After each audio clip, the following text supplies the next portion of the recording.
بسم اللہ الرحمن الرحیم۔ خلیفہ ہارون الرشید اپنے دربار میں بیٹھا ملکہ زبیدہ سے شطرنج کھیلنے میں مصروف تھا۔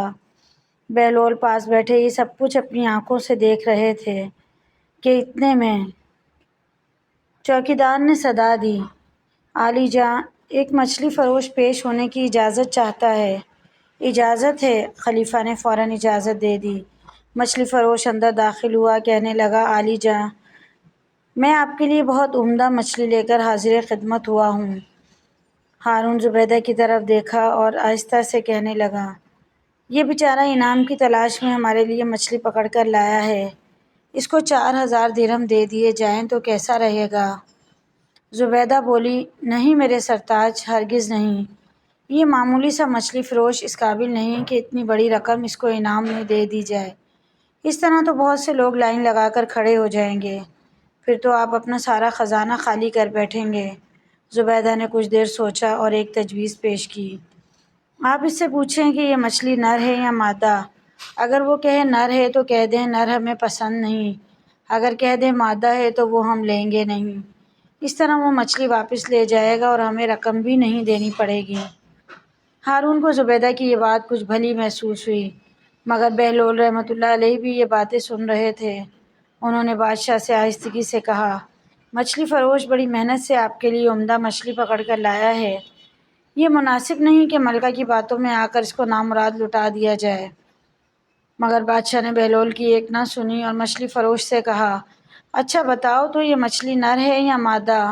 عالی جاں، مچھلی نہ نر ہے نہ مادہ، بلکہ یہ تو مخنث ہے۔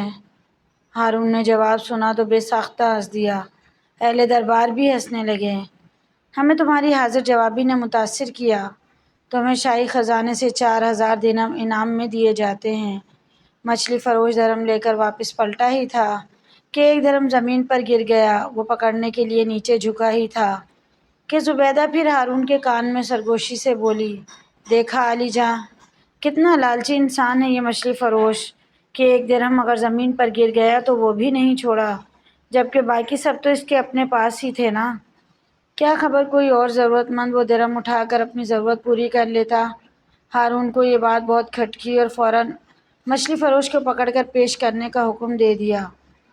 بہلول نے بھی ملکہ کی یہ بات سن لی۔ عالی جاں، ملکہ کے کہنے پر آپ مچھلی فروش کو نہ روکیے، اسے جانے دیں۔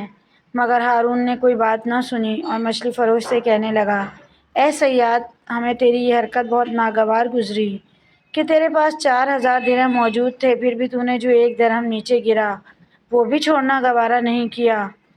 شاید تم نہ اٹھاتے تو کوئی اور ضرورت مند اٹھا لیتا۔ عالی جاں، جہاں کی امان پاؤں تو عرض کروں۔ مچھلی فروش کہنے لگا، حضور والا، یہ غلام پست فطرت نہیں بلکہ نمک کی قدر کرنا جانتا ہے۔ میں نے اس لیے وہ درہم اٹھا لیا کہ اس کی ایک طرف قرآنی آیات لکھی ہیں جبکہ دوسری طرف آپ کا اسم گرامی، تو پھر میں کیسے سوچ سکتا ہوں کہ وہ زمین پر پڑا رہے اور لوگوں کے پاؤں اس پر آتے رہیں۔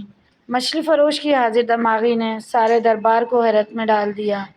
خلیفہ بے ساختہ بول اٹھا، واہ، بہت عمدہ جواب دیا شکاری تم نے، ہمیں بہت محظوظ کیا۔ ہارون نے خزانچی کو حکم دیا، اس شکاری کو 4000 درہم اور دے دیے جائیں۔ جب وہ مچھلی فروش رخصت ہو گیا، حضرت بہلول نے ہارون سے کہا، میں نہ کہتا تھا شکاری کو بار بار نہ روکیں، اب وہ 4 کے بجائے 8000 درہم لے کر جا رہا ہے۔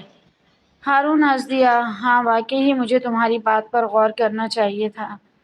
مزید ایسی ویڈیوز کے لیے چینل کو سبسکرائب کریں، ویڈیو پسند آئے تو لائک شیئر کمنٹ کیجیے۔